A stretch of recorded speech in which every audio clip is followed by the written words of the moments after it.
Agradecemos essa oportunidade maravilhosa e misericordiosa de estarmos novamente reunidos, em nome do nosso querido Mestre Jesus, na presença desses amigos da espiritualidade superior, para estudarmos mais um pouquinho sobre os teus ensinamentos à luz da doutrina espírita, através do canal no YouTube do nosso querido Centro Espírita Irmão Clarence.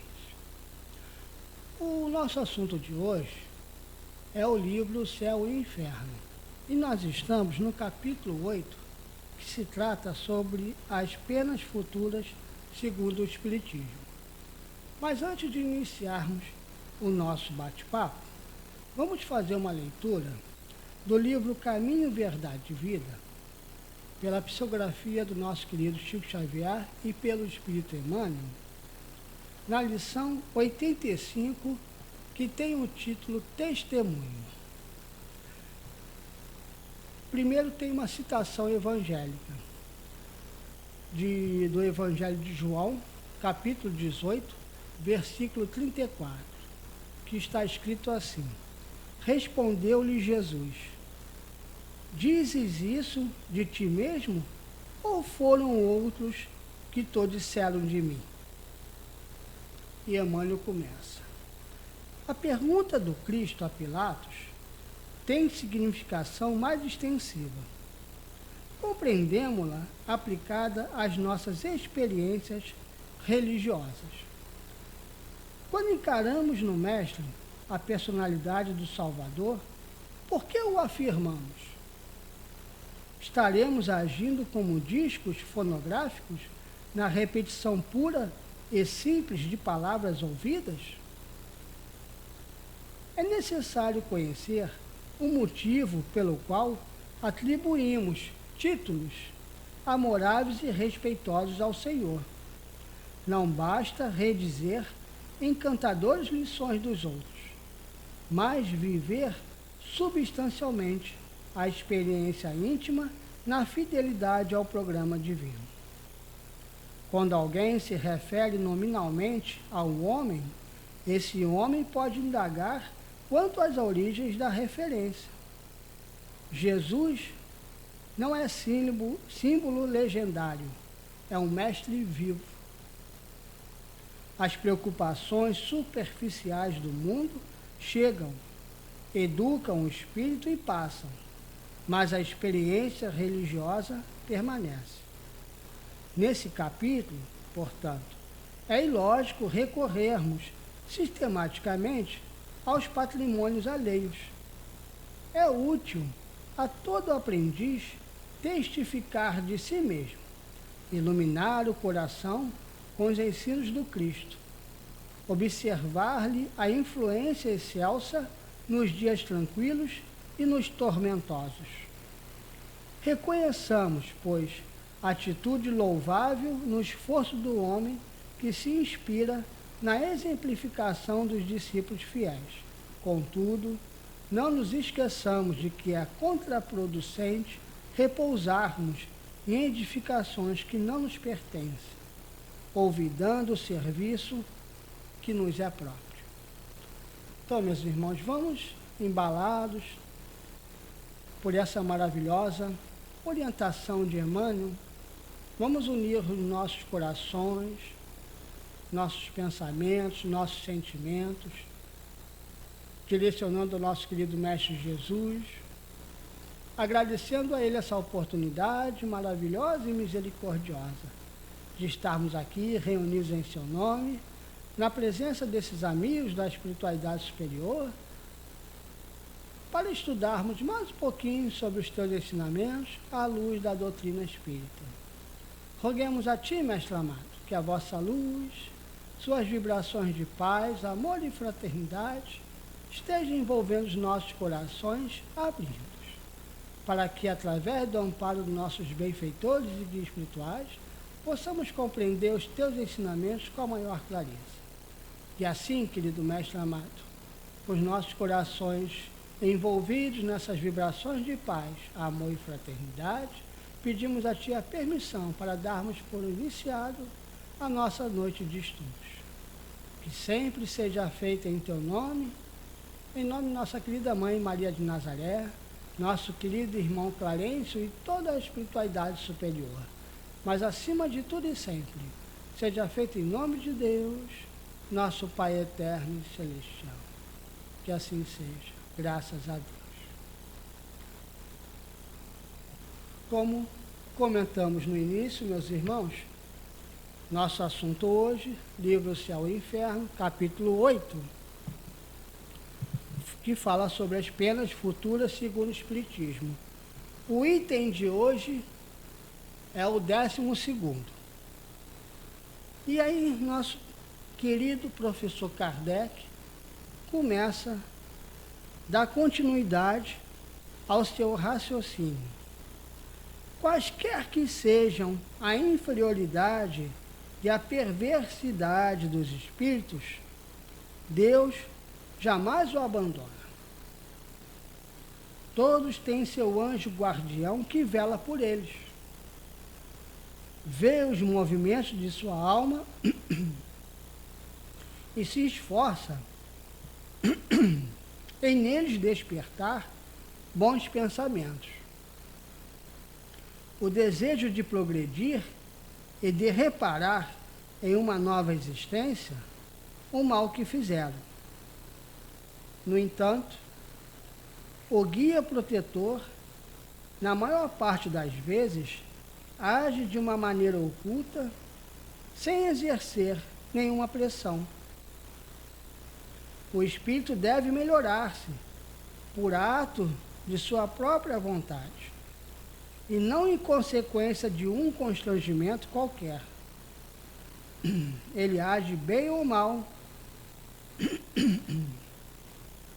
em virtude do seu livre-arbítrio, mas sem ser fatalmente empurrado para um ou para outro sentido. Se fez o mal, disso sofrerá as consequências por tanto tempo quanto permaneça no mal.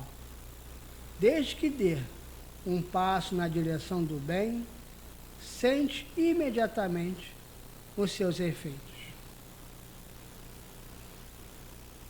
Queridos irmãos,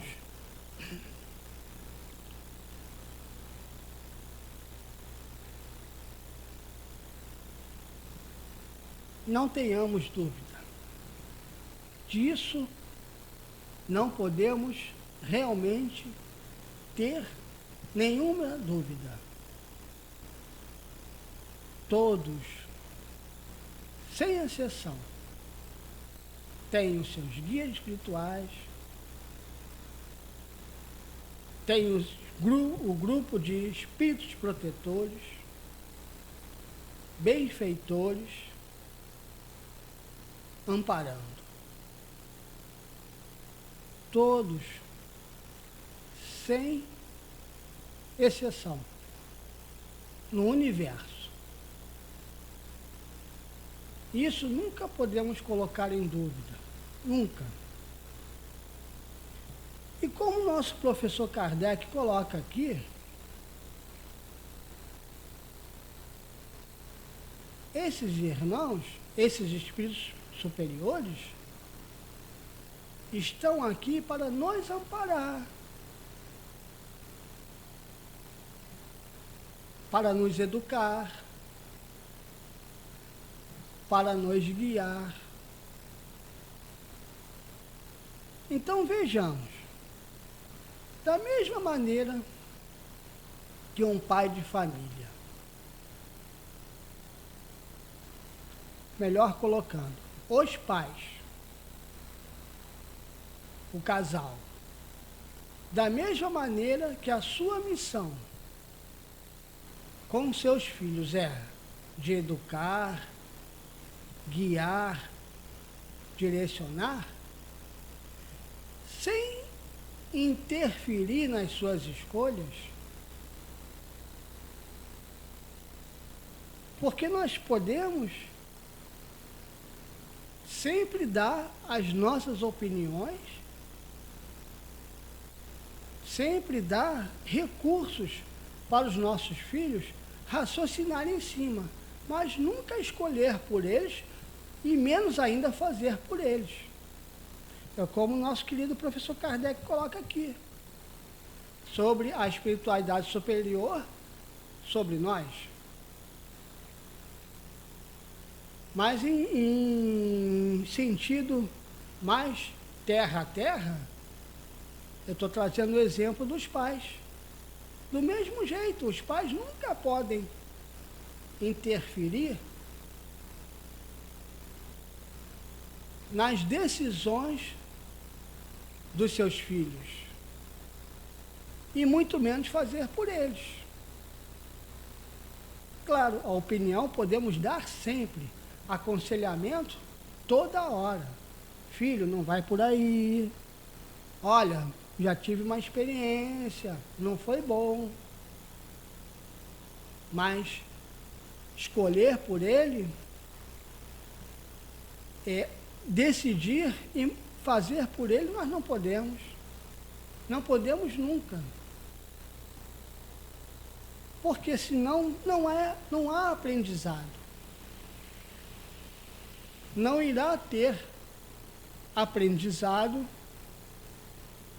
se um pai já vir com o resultado da escolha para o seu filho. Um professor já vir com o resultado da prova para os seus alunos. Que aprendizado houve? Nenhum. Foi somente uma cópia de um raciocínio para si.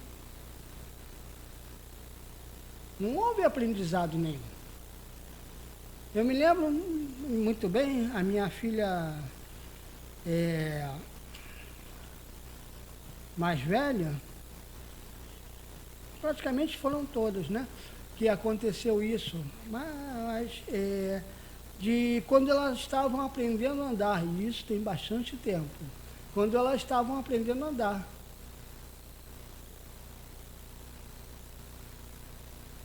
Que, no caso, a mãe delas, que não é a minha esposa atual, mas a mãe delas, que são as minhas filhas mais velhas do primeiro casamento, mas a mãe delas, eu ficava de um lado e a mãe delas ficava do outro lado.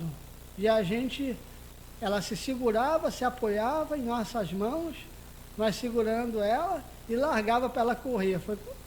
E aí ela ia meio desgovernada de um lado por outro. Nós estávamos ali sempre aparando. A gente andava atrás dela, com a mão assim, amparando para que ela não caísse, mas em nenhum momento nós demos os passos por ela, porque senão ela não ia aprender a se equilibrar nunca. Se a gente segurasse o corpo dela para ela aprender a andar, ela não iria conseguir nunca, porque ela teria que passar pelo exercício do aprendizado do equilíbrio. Iria cair várias vezes? Iria, caiu. Mesmo a gente ali amparando para não deixar cair, de vez em quando ela caía de bumbum. Ela caía de bumbum, muitas das vezes nem chorava, sorria, ria com aquilo, levantava e continuava. Mesma situação com a bicicleta, do mesmo jeito. Como alguém vai aprender a andar de bicicleta se nós ajustarmos certinho as rodinhas para que ela fizesse o suporte do equilíbrio? Não dá. Tem que haver aquela diferença para que a bicicleta tombe um pouquinho mais para um lado e um pouquinho para o outro. Fique assim tombando. Para quê? Para que quem está aprendendo a andar aprenda o equilíbrio. Isso é o nosso raciocínio como espíritos imperfeitos e encarnados. Se nós raciocinamos assim, o que dizer então da espiritualidade superior? Que está muito mais além de nós. Esse raciocínio veio justamente através no raciocínio maior da espiritualidade superior. Então, nossos guias espirituais, nossos benfeitores, eles estão sempre ali ao nosso lado, nos amparando, nos assistindo, nos aconselhando.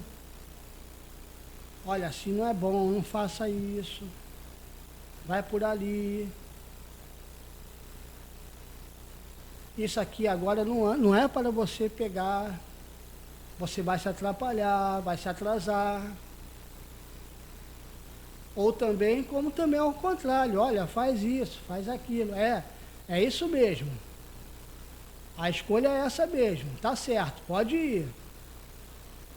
Mas nunca nos pegar no colo e seguir para nós, fazer por nós. Porque se eles fizerem isso, nós não vamos aprender nunca. E o aprendizado é esse.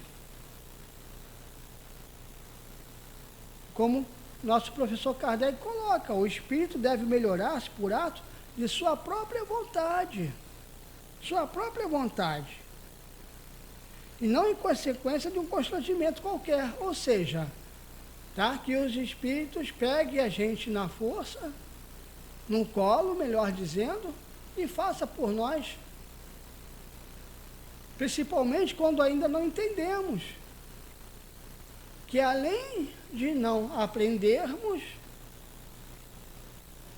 ainda vamos ficar irritados, ainda vamos ficar rebelados com aquela situação.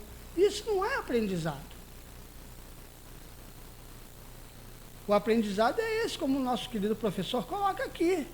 Ele age bem ou mal em virtude do seu livre-arbítrio, mas sem ser fatalmente empurrado para um ou para outro sentido. Se fez o mal, vai aprender com esse mal, porque sofrerá as consequências por tanto tempo quanto permaneça no mau caminho, até o dia que quiser despertar. E se já fez o bem, e quando as escolhas são certas, a gente automaticamente sente o efeito daquela escolha certa. Quantas vezes não acontece isso conosco? E não reagirmos a uma ingratidão, não reagirmos, às vezes, num ato de alguém que nos trate com ignorância, com hostilidade. Quantas vezes a gente não sente logo o efeito desse ato de nós não reagirmos? E aí ficamos, ai, graças a Deus. Na maioria das vezes, com toda certeza, pedimos logo socorro e auxílio. Logo socorro e auxílio por aquilo. E quando conseguimos não reagir, vem logo aquele bem-estar de nós termos feito a escolha certa, de nós termos agido corretamente. Automaticamente, quando já estamos despertos para a realidade dos atos errados cometidos, já vem logo o efeito do arrependimento, de termos cometido aquele ato errado, do remorso, de termos cometido aquele ato errado. E vem a vontade de querer resolver toda aquela questão, que é onde é o assunto que nós vamos entrar, que é o arrependimento, a expiação e reparação. O arrependimento é o primeiro passo, é o remorso. Ai, meu pai, não devia ter feito. Como eu pude fazer? Onde é que eu estava com a cabeça? Esse é o primeiro passo. Mas aí, como o nosso professor Kardec coloca aqui, ele não basta ficar só na lamentação. É preciso ir adiante, corrigir isso. Aonde entra a expiação. O que é expiar? É sentir na pele aquilo que nós causamos. É sentir a dor daquele mal causado. E por último, a reparação. Essas são, como o nosso professor Kardec aqui coloca, as 3 condições necessárias para apagar os traços de uma falta e suas consequências. O arrependimento suaviza as dores da expiação. Assim ele dá a esperança e prepara os caminhos da reabilitação. Mas só a reparação pode anular o efeito, destruindo-lhe a causa. O perdão seria uma graça e não uma anulação. O arrependimento pode acontecer em qualquer parte e em qualquer época. Se ele for tardio, o culpado sofrerá por muito mais tempo. A expiação, ela consiste nos sofrimentos físicos e morais, que são a consequência da falta cometida. Seja desde a vida atual, seja após a morte na vida espiritual.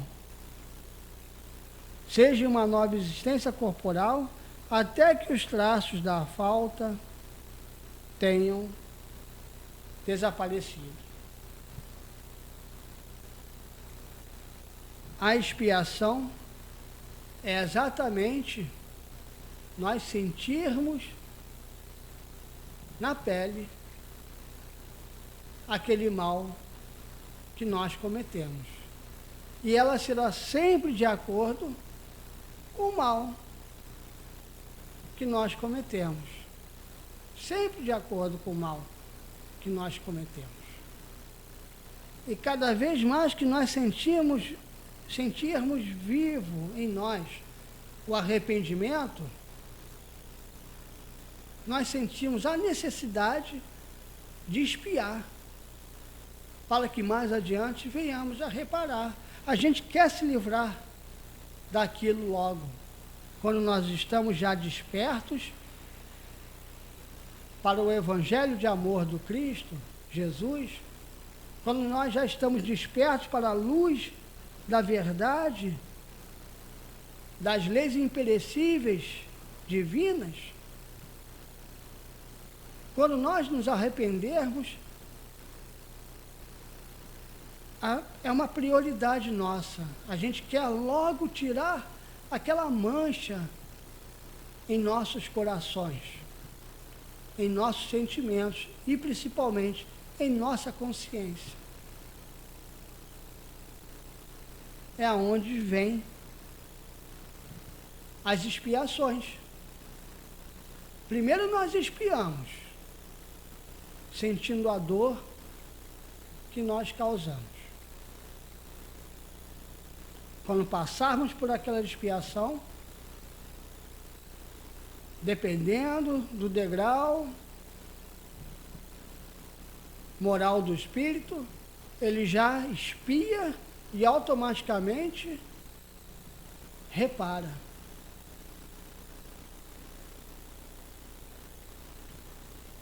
Eu dei um exemplo aqui, de uns estudos atrás, do nosso querido irmão Jesus Gonçalves. Peço perdão por ser repetitivo nesse exemplo, mas é um exemplo maravilhoso, aonde ele expiou através da hanseníase e automaticamente reparou. Por quê? Porque todos os hospitais, os 2 hospitais que ele foi internado, ele criou diversos eventos. Time de futebol para competições, dentro do hospital, levou a arte do teatro, da música, criou um centro espírita, criou uns jornais internos, com informações espíritas. Então ele levou o quê? Levou educação, moral, através da doutrina espírita, levou conhecimento. E justamente eram hospitais que antes disso só havia sofrimento e tristeza e dor. E ele transformou isso, transformou essa tristeza, esse sofrimento, essa dor, em alegria saudável, através da arte, da música, do teatro, de todos esses eventos. Ao mesmo tempo que ele expiou através da Hanseníase, ele reparou ao mesmo tempo. Mais tarde, através da psicografia do nosso querido Chico Xavier, quando ele desencarnou, o Jesus Gonçalves, um dos poemas que está lá em... agora esqueci o nome. Parnaso Além Túmulo. Um dos poemas é justamente ter informação que ele foi o general visigodo, bárbaro, alarico. Então, muitos de nós ainda não estamos ainda nesse patamar de, ao mesmo tempo que expiarmos depois do arrependimento, fazemos a reparação. Muitos de nós iremos retornar numa nova existência. Mas o exemplo é esse. O caminho é esse, porque com certeza, quando o nosso querido irmão Jesus Gonçalves retornou à pátria espiritual, a consciência totalmente limpa, de ter expurgado toda essa mancha que estava em seu coração, em seu sentimento e em sua consciência. E mais à frente, nosso querido Kardec coloca aqui, nem todos os erros produzem um prejuízo direto e efetivo. Nesse caso, a reparação se realiza fazendo o que se devia ter feito e não se fez, cumprindo-se os deveres que foram negligenciados ou ignorados, as missões em que não se teve êxito, praticando bem a oposição que se fez de mal, isto é, sendo humilde quando se foi orgulhoso, suave quando se foi ríspido, caridoso quando se foi egoísta, benévolo quando se foi malévolo, trabalhador quando se foi preguiçoso, útil quando se foi inútil, moderado quando se foi dissoluto, dar bons exemplos pelos maus que foram dados, e etc. É assim que o espírito progride, tirando proveito do próprio passado. E aí entramos aquele emprego que temos companheiros difíceis, chefe difícil, aquele trabalho que nós estamos empenhados, aonde todo mundo nos procura. Wagner, me ajuda aqui. Wagner. Aí tu pensa, meu Deus, só tem o Wagner? Muitas das vezes, a grande maioria das vezes, quando a gente pensa assim, só tem um Wagner, só tem eu, não é questão da vaidade, não. É porque muitas das vezes, todos mesmo procuram você. Mas por quê? Por que procuram? São direcionados para isso. É afinidade magnética.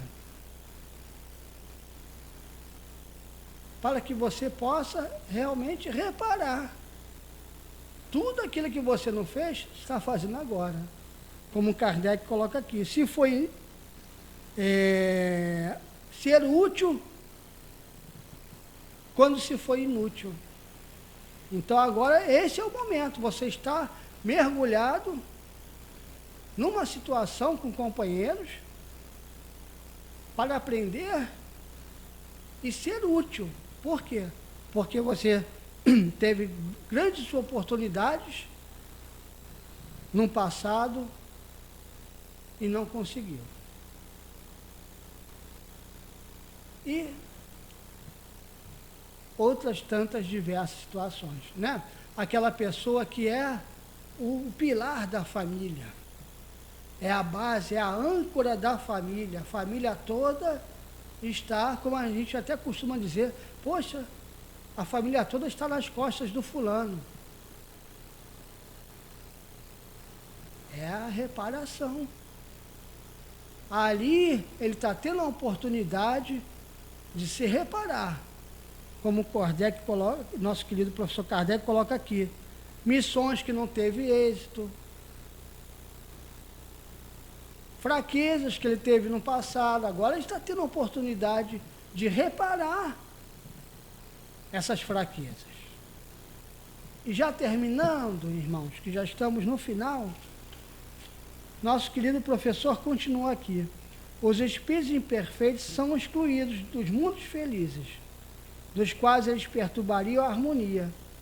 Ficam nos mundos inferiores, onde espiam suas faltas pelas tribulações da vida e se purificam de suas imperfeições até que mereçam encarnar nos mundos mais avançados moral e fisicamente. Se podemos conceber um lugar de castigo circunscrito, esse lugar nos mundos de expiação, porque é em torno desses mundos que pululam os espíritos imperfeitos encarnados, esperando uma nova existência que, permitindo-lhes reparar o mal que fizeram, ajudará no seu adiantamento. E aí Emmanuel corrobora com toda certeza, nos dá não digo uma prova, tá? Mas não dá um exemplo vivo disso em A Caminho da Luz, no capítulo Um Mundo em Transições, que aí ele coloca aqui, Emmanuel, no livro A Caminho da Luz, nesse capítulo, O Mundo em Transições. Há muitos milênios, um dos orbes da capela, do sistema capela, que guarda muitas afinidades com o globo terrestre, a atingir a culminância de um dos seus extraordinários ciclos evolutivos. Ou seja, já terminou o que nós estamos agora fazendo. Provas de primitivo, provas de expiações, mundo regenerador e passou para mundo feliz. E aí Kardec coloca, alguns milhões de espíritos rebeldes lá existiam, no caminho da evolução geral, dificultando a consolidação das penosas conquistas daqueles povos cheios de piedade e virtudes. Mas uma ação de saneamento geral os aliviaria daquela humanidade, que fizera jus à concórdia perpétua para a edificação dos seus elevados trabalhos. E aí, como Emmanuel coloca, mais adiante, eles vieram para aqui, para a Terra. Jesus os recebeu para eles darem continuidade aqui na Terra dos seus aprendizados, darem continuidade nas suas jornadas evolutivas. Como nosso professor Kardec colocou aqui. Então, meus irmãos, isso faz com que pensamos que tenhamos cada vez mais a força de vontade e a coragem de perseverar no bem,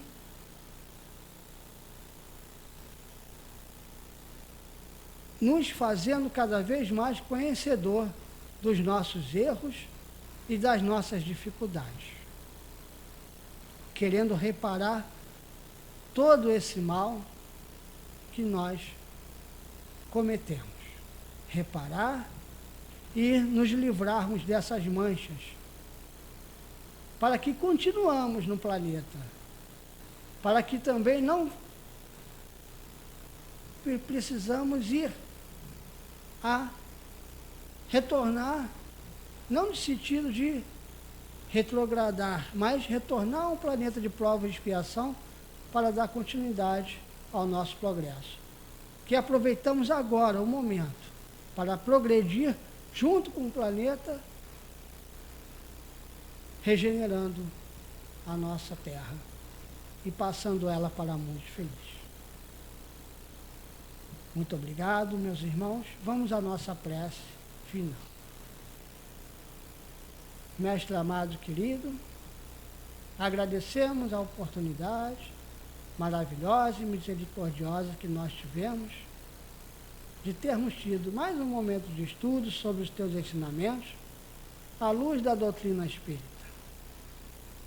Roguemos a ti, Mestre amado, que a vossa luz, suas vibrações de paz, amor e fraternidade estejam envolvendo os nossos corações, abrindo-os cada vez mais, para que através do amparo dos nossos benfeitores e guias espirituais possamos compreender os teus ensinamentos com a maior clareza e que através dessa compreensão clara tenhamos a força de vontade e a coragem de nos esforçarmos para praticarmos esses ensinamentos em nossos corações, em nosso dia a dia. Pedimos também, Mestre amado, que esteja envolvendo os corações desses queridos irmãos governantes do nosso planeta, abrindo-os cada vez mais, para que eles possam cada vez mais ter total discernimento nas suas escolhas, para que possam propagar o bem geral em todas as nações. Pedimos também por aqueles irmãos que estão passando por momentos de dor, sofrimento e angústia, devido às doenças que estão sendo causadas por esse vírus que está espalhado no nosso planeta. Que esses irmãos também sintam cada vez mais a presença, o amparo e as vibrações dos seus benfeitores e guias espirituais, para que possam serem amparados e assistidos em todas as suas necessidades. E assim, Mestre amado, com nossos corações agradecidos, pedimos a Ti a permissão para darmos por terminado o nosso estudo da noite de hoje. Estudos esses que sempre sejam feitos em Teu nome, em nome de Maria de Nazaré, nossa mãe querida, em nome do nosso querido irmão Clarence, de toda a espiritualidade superior. Mas acima de tudo e sempre, seja feito em nome de Deus, nosso Pai eterno e celestial. Que assim seja, graças a Deus.